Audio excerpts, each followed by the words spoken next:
কোন স্ট্যাটাসে দিল্লিতে শেখ হাসিনা জানে না অন্তর্বর্তী সরকার। ফ্যাসিজমের প্রেতাত্মারা বিজয়কে ব্যর্থ করতে ষড়যন্ত্র করছে বললেন মির্জা ফখরুল। জানাবো যত দ্রুত সম্ভব নির্বাচনের ব্যবস্থা করা এই সরকারের কর্তব্য বললেন নিতাই রায়চৌধুরী। ঢাকা শান্তিতে না থাকলে দিল্লিও থাকতে পারবে না বললেন সোহেল। জানাবো যেসব হত্যার বিচার আগে হবে জানালেন চিফ প্রসিকিউটর। এবং সর্বশেষ জানাবো ত্রাণের টাকা নিয়ে অভিযোগের জবাব দিলেন হাসনাত। শুনছিলেন সংবাদ শিরোনাম, এবারে বিস্তারিত। কোন স্ট্যাটাসে দিল্লিতে শেখ হাসিনা জানে না অন্তর্বর্তী সরকার। সাবেক প্রধানমন্ত্রী শেখ হাসিনা ভারতে কোন স্ট্যাটাসে রয়েছেন তা জানা নেই বাংলাদেশের অন্তর্বর্তী সরকারের। শুধু তাই নয়, শেখ হাসিনা সেখানে অবস্থানের বিষয়ে এখন পর্যন্ত দিল্লির কাছে আনুষ্ঠানিকভাবে জানতেও চায়নি ঢাকা। আজ পররাষ্ট্র উপদেষ্টা মোহাম্মদ তৌহিদ হোসেন এ তথ্য জানান। তিনি বলেন, শেখ হাসিনা কি স্ট্যাটাসে ভারতে রয়েছেন তা এখনো আনুষ্ঠানিকভাবে জানতে চায়নি বাংলাদেশ। এক প্রশ্নের জবাবে উপদেষ্টা বলেন, আমি অফিসিয়ালি কিছু তাদের বলিনি। ছাত্র জনতার গণ অভ্যুত্থানের মুখে গত 5 আগস্ট পদত্যাগ করে দেশ ছেড়ে ভারতে গিয়ে আশ্রয় নেন শেখ হাসিনা। দেশ ছাড়ার পর সাবেক প্রধানমন্ত্রীর পাসপোর্টের মেয়াদ 45 দিন পর শেষ হওয়ার কথা। পাসপোর্টের মেয়াদ শেষ হওয়ার পর তিনি কোন প্রক্রিয়ায় সেখানে অবস্থান করবেন জানতে চাইলে তৌহিদ হোসেন বলেন, সবকিছু শুধু আইন দিয়ে চলে না, ভারত সরকার তাকে আশ্রয় দিয়েছে, তিনি সেখানে থাকছেন, আমাদের এটা সেভাবেই দেখতে হবে। ফ্যাসিজমের প্রেতাত্মারা বিজয়কে ব্যর্থ করতে ষড়যন্ত্র করছে বললেন মির্জা ফখরুল। সরকার ও আমলাদের মধ্যে আওয়ামী ফ্যাসিস্ট সরকারের অনেক প্রেতাত্মা অবস্থান করছে বলে মন্তব্য করেছেন বিএনপির মহাসচিব মির্জা ফখরুল ইসলাম আলমগীর। তিনি বলেন, তারা চক্রান্ত করছে, এই চক্রান্তকে রুখে দাঁড়াতে হবে, গণতন্ত্র ফিরিয়ে আনতে হবে। তিনি বলেন, শুধু 52 কিংবা 71 নয়, সেই ব্রিটিশ আমল থেকে গণতন্ত্রের জন্য লড়াই সংগ্রাম চলছে। শেখ হাসিনা গত 15 বছর বাংলাদেশের মানুষের উপর স্টিম রুলার চালিয়ে গেছে, সেটাকে উপেক্ষা করে আজ আমরা একটা মুক্ত পরিবেশে এসেছে।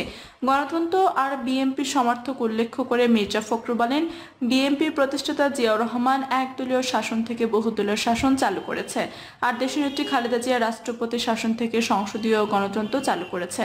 সুষ্ঠু নির্বাচনের জন্য খালেদা জিয়া তত্ত্বাবধায়ক সরকার ব্যবস্থা চালু করেছেন বলে দাবি করেন মির্জা ফখরুল। তিনি বলেন, 2016 সালে খালেদা জিয়া ভীষণ, 2021 সালে গণতন্ত্র টেকসই করার কথা বলেছেন, আর 2023 সালে বিএনপি আবার 31 দফা দিয়েছে। গত 16 বছরে বিএনপির অনেক নেতাকর্মী প্রাণ দিয়েছে উল্লেখ করে মির্জা ফখরুল বলেন, অনেকে কারাগারে গিয়েছেন, অনেকে গ্রামে না থাকতে পেরে ঢাকায় এসে রিক্সা চালিয়েছেন।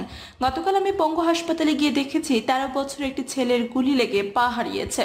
এইভাবে গণতন্ত্র মুক্তির সংগ্রাম চলছে। সাবেক এই মন্ত্রী বলেন, ছাত্র জনতার ত্যাগের মাধ্যমে আমরা সুযোগ পেয়েছি একটি গণতান্ত্রিক রাষ্ট্র ব্যবস্থা করার, সেই সুযোগ যেন আমরা হেলায় না হারাই। আজ এমন একটা অবস্থা তৈরি করতে হবে যাতে সত্যিকার অর্থে গণতন্ত্র প্রতিষ্ঠা করতে পারে। সমাবেশে উপস্থিত তরুণ নেতাকর্মীদের উদ্দেশ্যে মির্জা ফখরুল বলেন, আপনারা হচ্ছেন সেই ভ্যানগার্ড, আজ আবার কেউ গণতন্ত্রকে বিপথে নিতে চাইলে রুখে দাঁড়াবেন। তিনি আরো বলেন, তারেক রহমান দেশে ফিরে আসবেন, দেশনেত্রী খালেদা জিয়া চিকিৎসার জন্য বিদেশে যাবেন এবং ফিরে আসবেন। গণ অভ্যুত্থানে আহত নিহতদের ক্ষতিপূরণ দেওয়ার দাবি জানান মির্জা ফখরুল। যত দ্রুত সম্ভব নির্বাচনের ব্যবস্থা করা এই সরকারের কর্তব্য বললেন নিতাই রায়চৌধুরী। বিএনপির vice chairman advocate Nitai Roychowdhury বলেছেন, আমাদের দীর্ঘ আন্দোলন সংগ্রামের পটভূমিতে ছাত্র জনতার এই আন্দোলন সফল হয়েছে। বর্তমান সরকার ছাত্র জনতার আন্দোলনের ফসল, তাই এই সরকারের প্রতি আমাদের সমর্থন আছে। এখন কর্তব্য হচ্ছে যত দ্রুত সম্ভব এই সরকার রাজনৈতিক দলগুলোর সঙ্গে আলোচনা করে গণতান্ত্রিক নির্বাচনের ব্যবস্থা করবে। সেই নির্বাচনের মাধ্যমে দেশের রাজনীতিবিদরা দায়িত্ব গ্রহণ করবেন। নিতাই রায়চৌধুরী বলেন, একসময় বেগম খালেদা জিয়ার নেতৃত্বে গণতন্ত্র রক্ষার আন্দোলন হয়েছে। সারা পৃথিবীর মধ্যে তিনি একমাত্র নেত্রী যিনি গণতন্ত্রের জন্য দীর্ঘদিন কারাবন্দী ছিলেন। বিগত ফ্যাসিস্ট সরকার তাকে মিথ্যা মামলায় কারাগারে বন্দী রেখেছিল। আমাদের নেতা তারেক রহমানকে বিভিন্ন মিথ্যা মামলায় জড়ানো হয়েছে, গুম খুন করা হয়েছে অনেক নেতাকর্মীদের। স্বৈরাচারী শেখ হাসিনা দেশে আদালত, নির্বাচন কমিশন, আইন প্রয়োগকারী সংস্থাকে কুণ্ঠিত করে নগ্ন ফ্যাসিবাদ কায়েম করেছিল, কিন্তু ছাত্র জনতার আন্দোলনে শেখ হাসিনা এখন দেশ ছেড়ে পালিয়ে গেছে। বিশেষ অতিথির বক্তব্যে বিএনপির যুগ্ম মহাসচিব সৈয়দ ইমরান সালেহ প্রিন্স বলেন, স্বৈরাচার পতনের মধ্য দিয়ে দেশের গণতন্ত্রের নতুন অভিযাত্রা শুরু হয়েছে। এই অভিযাত্রার নেতৃত্ব দিচ্ছেন দেশনেত্রী বেগম খালেদা জিয়া এবং তারেক রহমান। অবিলম্বে সুষ্ঠু ও নিরপেক্ষ নির্বাচনের মধ্য দিয়ে আমাদের পরিপূর্ণ বিজয় অর্জনের লক্ষ্যে কাজ করতে হবে।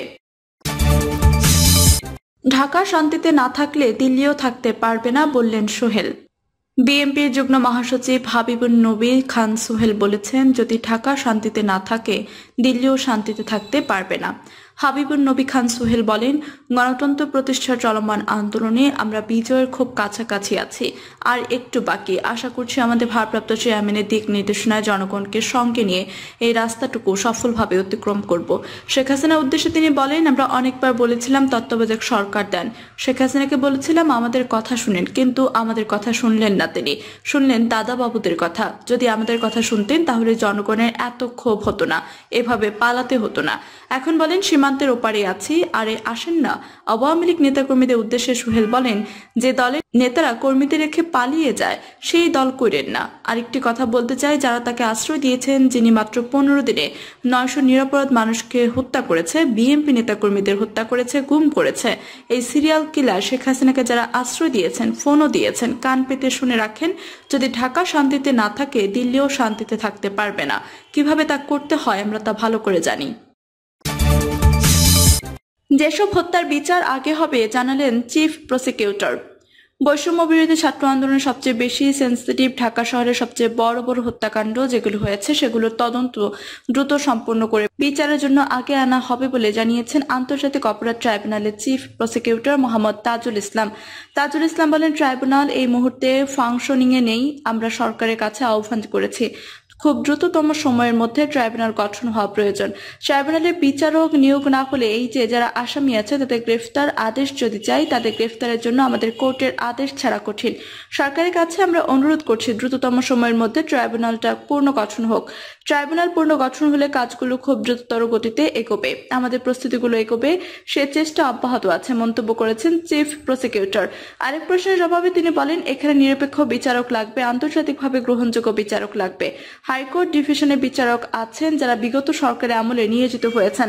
স্বাভাবিকভাবে তাদের যদি ট্রাইব্যুনালে আনা হয় তাহলে নানা দিক থেকে প্রশ্ন উঠতে পারে।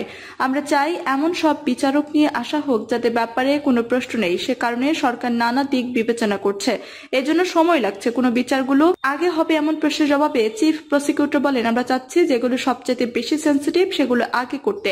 ঢাকা শহরের সবচেয়ে বড় বড় হত্যাকাণ্ড যেগুলো হয়েছে, যেমন উত্তরা, যাত্রাবাড়ি, বাড্ডা, মিরপুর ও আশুলিয়াতে হয়েছে, যেগুলো নির্মম হত্যাকাণ্ড এবং জ্যাজল্যমান, সেগুলো আলাদা আলাদা করে তদন্ত করে দ্রুত এগুলো বিচারের জন্য আগে নিয়ে আসার চেষ্টা করা হবে। ঢাকার বাইরে রংপুরে আবু সাইদ, সেটাও প্রায়োরিটি বেসিসে চেষ্টা করা হবে। তিনি আরো বলেন, তদন্ত সংস্থার কাছে বা প্রসিকিউশনের কাছে যেগুলো আসছে সেগুলো সরাসরি মামলা না, সেগুলো অভিযোগ আকারে আসছে। এগুলো যাচাই বাছাই করে আমরা যখন ট্রাইব্যুনালের কাছে পিটিশন আকারে উপস্থাপন করব তখন আন্তর্জাতিক অপরাধ ট্রাইব্যুনালে আইনের অধীনে মামলা হবে। সে মামলা হওয়ার আগ পর্যন্ত অভিযোগের কারণ নাম আসলে তিনি আসামি হয়ে যাচ্ছেন না। ম্যাজিস্ট্রেট কোর্ট বা থানার ব্যাপার আলাদা, আমরা যাচাই বাছাই সাপেক্ষে ট্রাইব্যুনালে উপস্থাপন করব, এখানে ভুল ভ্রান্তি হওয়ার সম্ভাবনা নাই। ত্রাণের টাকা নিয়ে অভিযোগের জবাব দিলেন হাসনাত। সম্প্রতি দেশের 11 জেলায় ভয়াবহ বন্যায় বৈষম্য বিরোধী ছাত্র আন্দোলনের ব্যানারে বন্যার্তদের জন্য সাহায্য তোলা হয় ত্রাণ। কয়েকদিনের মধ্যে ঢাকা বিশ্ববিদ্যালয়ের টিএসসিতে জমা পড়ে কয়েক কোটি নগদ অর্থ আর অন্যান্য ত্রাণ সামগ্রী। সে টাকা ব্যয় নিয়ে সামাজিক যোগাযোগ মাধ্যমে চলছে নানা ধরনের সমালোচনা। বন্যার্তদের সহযোগিতার উদ্দেশ্যে গঠিত ত্রাণ তহবিলের বেশিরভাগ টাকা পরিকল্পিতভাবে ব্যাংকে রাখা হয়েছে বলে জানিয়েছেন বৈষম্য বিরোধী ছাত্র আন্দোলন। নিজের ভেরিফাইড ফেসবুক আইডিতে এই সংক্রান্ত একটি ভিডিও প্রকাশ করেছেন সমন্বয়ক হাসনাত আব্দুল্লাহ। সেখানে সমন্বয়ক হাসনাত আব্দুল্লাহ ফেসবুক পোস্টে লেখেন, কেউ যদি 1 টাকার দুর্নীতি প্রমাণ করতে পারেন তাহলে দেশের বিদ্যমান আইন অনুযায়ী যে কোনো শাস্তি মাথা পেতে নেব। হাসনাত আব্দুল্লাহ বলেন, ত্রাণ তহবিলের বেশিরভাগ টাকা পরিকল্পিতভাবে ব্যাংকে রাখা হয়েছে। তহবিল সংগ্রহের শুরুতেই আমরা সিদ্ধান্ত নিয়েছিলাম যে অর্থ সংগ্রহের সঙ্গে সঙ্গে সব খরচ না করে বেশিরভাগে জমা রাখা হবে, কারণ আগের অভিজ্ঞতা থেকে আমরা জেনেছি যে বন্যার মতো প্রাকৃতিক দুর্যোগের পরবর্তী ধাপে ক্ষতিগ্রস্ত মানুষগুলো অর্থ সহায়তা বেশি প্রয়োজন হয়। বন্যার পানি নেমে যাওয়ায় এখন ওই অর্থ ক্ষতিগ্রস্তদের সহায়তায় ব্যয় করা হবে। আরো আগে থেকে আমরা ক্ষতিগ্রস্তদের বাড়িঘর নির্মাণ সহ অন্য কাজগুলো করে দেওয়ার কথা ভাবছিলাম, কিন্তু আয় ব্যয়ের অডিট কমপ্লিট না হওয়ায় সেটি সম্ভব হচ্ছিল না। ত্রাণ কার্যক্রমে আয় ও ব্যয়ের উপর একটি অডিট করা হয়েছে এবং আগামী কয়েকদিনের মধ্যে অডিট রিপোর্ট প্রকাশ করা হবে বলে জানিয়েছেন এই সমন্বয়ক। হাসনাত বলেন, প্ল্যাটফর্মের পক্ষ থেকে বিভিন্ন জেলায় যত সভা সমাবেশ হচ্ছে সেগুলোতে ত্রাণের কোনো অর্থ ব্যয় করা হচ্ছে না। কেউ যদি দেখাতে পারে আমরা ত্রাণ তহবিলের কোনো টাকা অন্য কাজে ব্যবহার করছি তাহলে শাস্তি দেওয়া হবে, বিনা বাক্যে সেটা মাথা পেতে নেব। বৈষম্য বিরোধী ছাত্র আন্দোলন শুরু করার পর থেকে সাধারণ মানুষ স্বেচ্ছায় আমাদের সহযোগিতা করে আসছেন, এখনো করছেন। প্রিয় দর্শক, এই ছিল এখনকার মতো সর্বশেষ সংবাদ। আপনি সব সংবাদ পেতে চ্যানেল সাবস্ক্রাইব করে পাশে থাকা বেল বাটনটি ক্লিক করে রাখুন। ধন্যবাদ সবাইকে এতক্ষণ সাথে থাকার জন্য।